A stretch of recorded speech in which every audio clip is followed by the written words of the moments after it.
If we want to perform our best in life and martial arts, recovery needs to be an important part of that. So what is recovery? Why is it important? And what counts as recovery?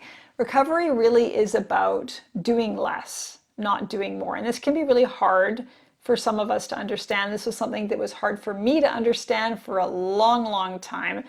We get caught up in this hustle culture, this grind mentality where the focus is on doing as much as possible.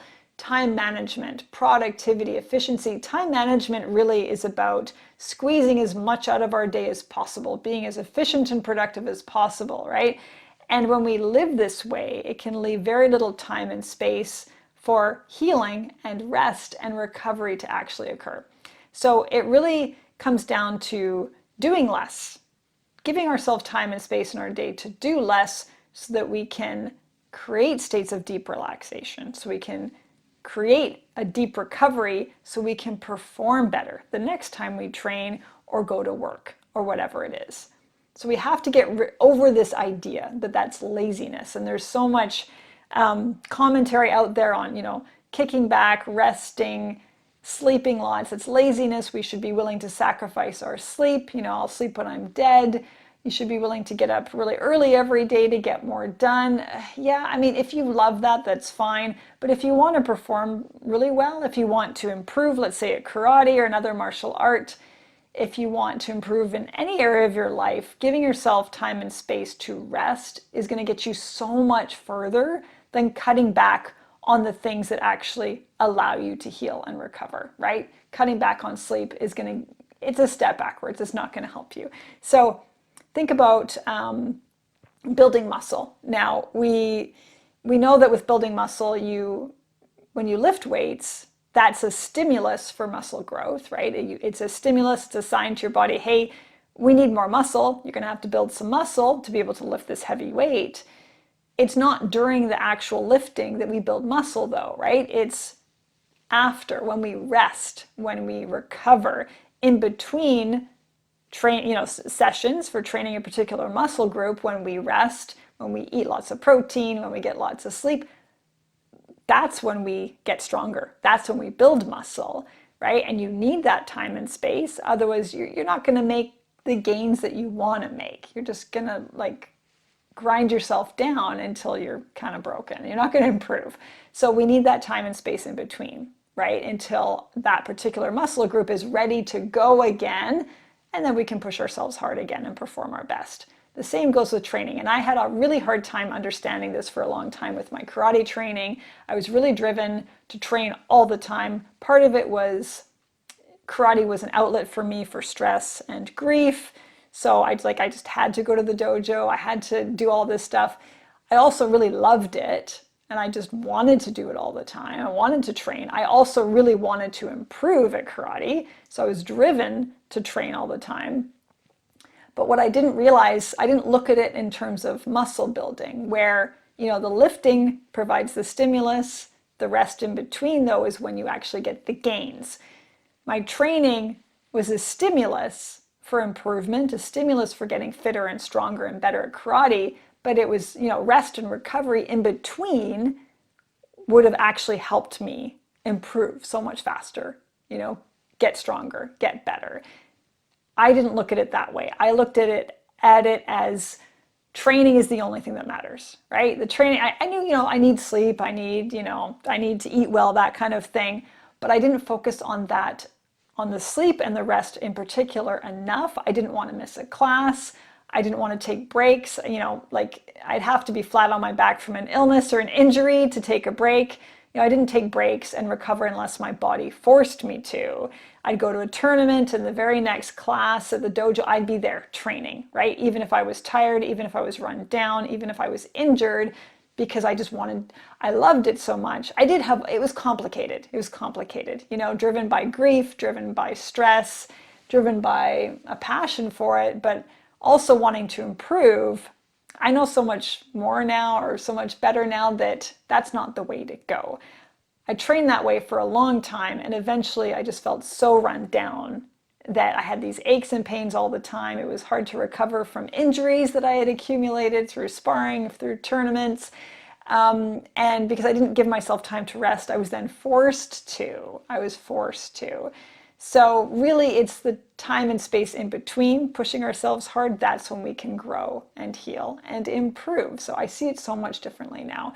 So, and you think about, like, we don't think about when you're sick and you're forced to stay home from work.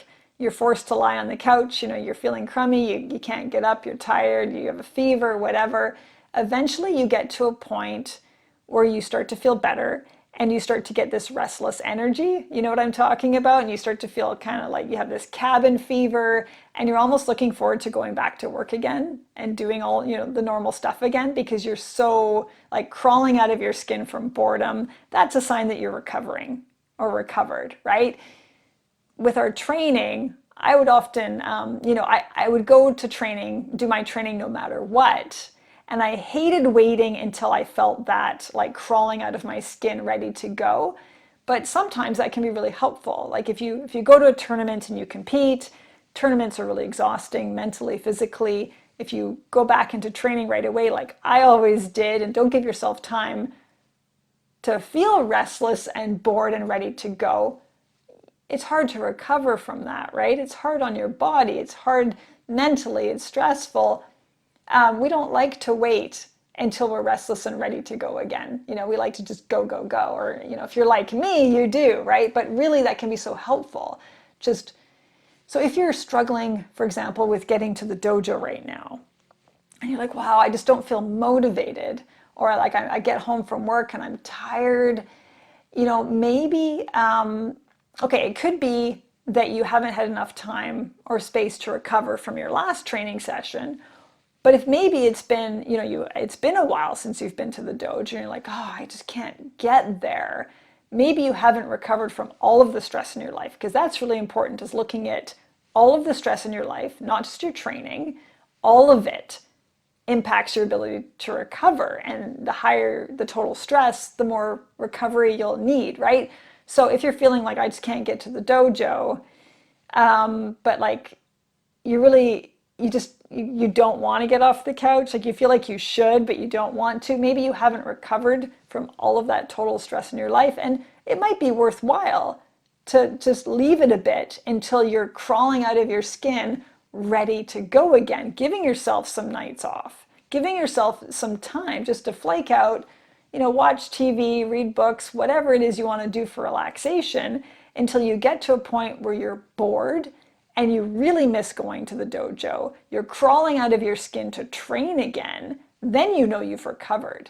Then you're ready to go. So sometimes taking some time for what seems like laziness, right, some self-imposed kind of forced relaxation, can help us get back to a point where we're actually recovered and ready to go again. Right? Because it is the sum total of all the stress in our life. We have to recover from that. And being bored, feeling restless, being like, having that cabin fever, feeling really excited and eager to go back to our training, that's a sure sign that you've recovered, right? So that it can be helpful to wait until we feel that way. And I always struggled with that. Now I'm so much better at that. I take deload weeks now with my lifting and my karate and all of that. So I get to a point then where I'm bored and I'm excited to go back, because I know if I don't do that, I will train hard until I break. That's just the way I am. I will train hard until I break. So I force myself to deload. I force myself to take rests. I don't have to force myself so much anymore because I'm getting used to it. But, on the weekend, my kids and I like to spend an afternoon usually just playing video games, watching, binge watching Netflix. And we do this to a point where, like, maybe we're tired from the week, we've done a lot of stuff, or, and I've done a lot of stuff, I've done a lot of training too, and working and all that, watch some mindless TV for a while, play video games, and we do that to the point where we feel bored and restless and we're fucking done with it and we just want to get back to doing stuff again. That's incredibly helpful, and versus in the past, I would see that as, oh, I'm being lazy, spending a Saturday afternoon playing video games. I should be getting something productive done. But it's actually so much more helpful to do that until then I'm ready to go for the next day. I'm like, okay, Sunday, I'm ready to go. I'm ready to get back into my training. I'm ready to get back to work. I'm ready to work hard and push myself because I took some time to do basically fuck all, to the point that I felt bored, crawling out of my skin, like, okay, I'm done with this. Now I want to do stuff again. So it can be really helpful to do that, to just do less. Do less. And do that without guilt. Do that without giving ourselves this label. We're lazy, we should do more. It's actually really, really helpful, right? So, and also, we want to be feeling our best when we're doing the thing that's important to us. So you want to feel your best when you're training, right? And by giving yourself some time in between for rest and recovery, you will be able to feel good for your next training session. Wait until you're bored, wait until you're restless, wait until you're healed and ready to go again, right? Just like with lifting weights, wait until a particular muscle group is ready to go again, then you lift weights for that, you do that particular exercise again, because you're ready to go, you're ready to perform your best, and you're going to get so much more out of it because of that. So if you are in that position where you're having a hard time doing the thing, getting to class, doing your training, I do want to encourage you to cut yourself some slack, give yourself a break, like be kind to yourself. You're going through a hard time. You're going through a lot of stuff right now. And things you can do are, look at, okay, what can you take away? What stressful things can you take away if possible? Are there extra things you're doing that you can do without, like driving across town for something? Maybe you do all of your errands on a day where there's lots of traffic. Can you do it a little bit differently so you reduce your total stress load? Can you take some time off social media, or at least stop, going and watching, stressful videos, or arguing in, stressful forums or that kind of thing? How can you bring your total stress load down if possible? And then what types of recovery activities can you engage in to balance that out, right? To really bring down your stress level, to really help relax you. Give yourself time to sleep. Give yourself time to kick back and watch mindless TV, to read a good book, listen to some nice music, chill with friends or family, engage in activities that help you rest and recover and bring that stress level way down. When that happens, when you give yourself time and space for that, that's when you will get your energy back. That's when you'll get your motivation back. That's when you'll start to feel bored and restless and ready to go again. That's a sure sign that you've recovered and that you then will be able to perform well once you get back to the dojo. It's not about being lazy. It's about being smart so that you can perform your best once more in your training. Thanks for listening.